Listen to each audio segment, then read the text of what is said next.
Team India अपने नए captain और यंग खिलाड़ियों के साथ इंग्लैंड के दौरे पर है।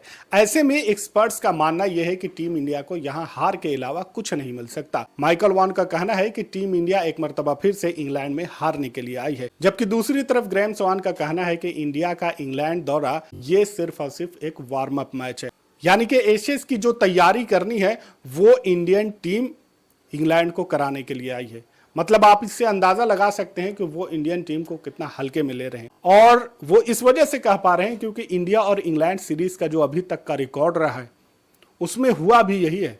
17 मरतबा इंडियन टीम ने इंग्लैंड का दौरा किया है और सिर्फ 3 मरतबा सीरीज जीतने में कामयाब रही है। तो जो रिकॉर्ड है उस हिसाब से यहां पर एक्सपर्ट्स भी अपनी राय दे रहे हैं।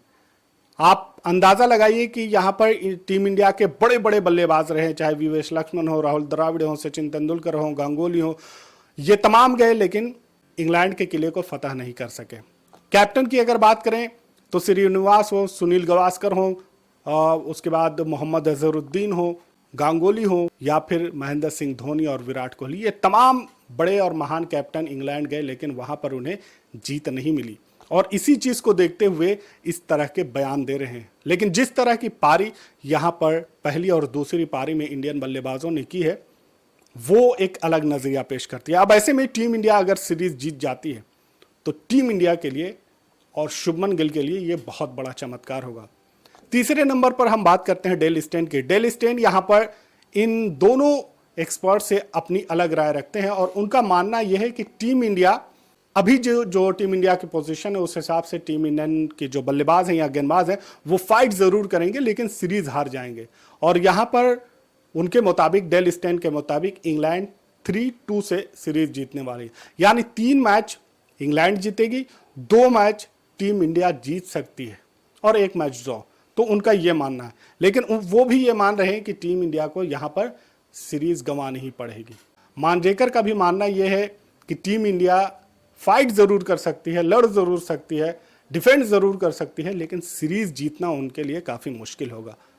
मैथ्यू हेडन का भी यही कहना है कि मैथ्यू हेडन ये कह रहे हैं कि अगर मैनचेस्टर और लीड्स का मैच अगर टीम इंडिया जीत जाती है तो फिर यह सीरीज जीतने में कामयाब हो पाएगी, लेकिन अगर लीड्स और मैनचेस्टर में टीम इंडिया हार गई या ये मैच ड्रॉ हो गया तो फिर टीम इंडिया सीरीज नहीं जीत सकती, या फिर टीम इंडिया को वो सपना देखना ही नहीं चाहिए।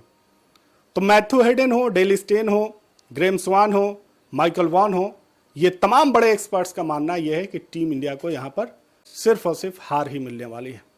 सचिन तेंदुलकर इससे अपना अलग नजरिया रखते हैं। सचिन तेंदुलकर का मानना यह है कि टीम इंडिया 3-1 से सीरीज जीतने वाली है, यानी कि टीम इंडिया यहां पर 3 मैच जीतेगी, इंग्लैंड 1 जीतेगी, बाकी मैचेस ड्रॉ हो जाएंगे। इसके अलावा जो इंडिया के एक्सपर्ट्स हैं वो भी इसे इंग्लैंड दौरे को टफ जरूर मान रहे हैं। सबको पता है कि इंग्लैंड में टीम इंडिया का अभी तक का प्रदर्शन क्या कुछ रहा है। इंग्लैंड दौरे से पहले जो टीम का सिलेक्शन हुआ उसको लेकर काफी बवाल हुआ। विराट कोहली, रोहित शर्मा टीम में नहीं है, सरफराज खान को बाहर किया गया, श्रेयस अय्यर को टीम में नहीं लिया गया। इसके अलावा जो गेंदबाज हैं वहां पर हर्षित राणा को लाया गया, अंशुल कंबोज को लोग का ये मानना था कि अंशुल कंबोज को वहां पर कंसीडर करना चाहिए था, लेकिन हर्षित राणा को कंसीडर किया गया। पहले टेस्ट की दोनों पारियों में आप देखें इंडियन बल्लेबाजों ने शानदार बल्लेबाजी की, लेकिन गेंदबाजी पूरी तरह से यहां पर कमजोर नजर आ रही है। गेंदबाज कमजोर है तो फिर टेस्ट में मैच जीतना काफी मुश्किल है, क्योंकि बल्लेबाज रन बनाकर दे सकते हैं लेकिन दूसरी टीम के बल्लेबाजों को आउट करना ये गेंदबाजों की जिम्मेदारी होती है। ऐसे में जसप्रीत बुमराह को छोड़कर कोई भी गेंदबाज इंपैक्ट नहीं डाल पा रहा है। पहली पारी में इंडियन बल्लेबाजों ने 471 रनों की पारी खेली। जायसवाल ने सेंचुरी लगाई, ऋषभ पंत ने सेंचुरी लगाई, शुभमन गिल ने सेंचुरी लगाई। दूसरी पारी में इंडिया ने फिर से एक मरतबा एक्सीलेंट बल्लेबाजी का नमूना पेश किया और 364 रन बनाए। ऋषभ पंत ने शानदार शतक लगाए, केएल राहुल ने शानदार शतक लगाए। लेकिन पहली पारी में जब गेंदबाजी की बात करें तो जसप्रीत बुमराह ने 5 विकेट तो लिए, लेकिन उसके अलावा कोई भी गेंदबाज वहां पर नहीं चल पाया। यही वजह है कि 471 रनों का बड़ा लक्ष्य बनाने के बावजूद भी इंग्लैंड पर कोई उसका दबाव नहीं दिखा।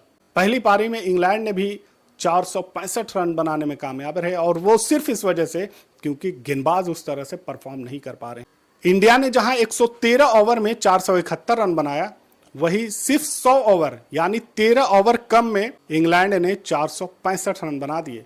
अब अगर आप सोचिए कि 13 ओवर इंग्लैंड और खेलती तो कितना ज्यादा स्कोर कर सकते थे। तो ये इंडिया की कमजोर गेंदबाजी इस सीरीज में इंडिया को सताती रहेगी, क्योंकि जसप्रीत बुमराह पूरी सीरीज में नहीं रहने वाले, वो पहले से फिक्स है। तो ऐसे में बल्लेबाज तो शानदार बल्लेबाजी कर रहे हैं, लेकिन गेंदबाजी उनका साथ नहीं दे पा रही, और अगर गेंदबाज साथ नहीं दे पा रहे हैं, किसी अच्छे रिजल्ट की उम्मीद हम नहीं कर सकते।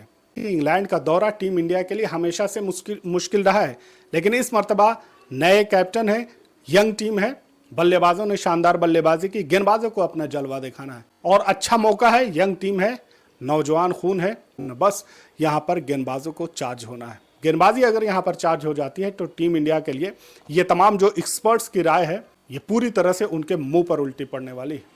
लेकिन यहाँ पर देखना होगा कि पिच के हिसाब से भी इंडिया की बल्लेबाजी या गेंदबाजी कैसे हो रही है। मैनचेस्टर है या फिर लीड्स का मैदान, यहाँ पर इंडिया अपनी बढ़त बना सकती थी। ये इस तरह की पिच है जो इंडिया को फेवर कर सकती थी, लेकिन इसके अलावा जो अलग अलग मैदान है वहाँ पर इंडिया को और ज़्यादा मुश्किल होने वाली है।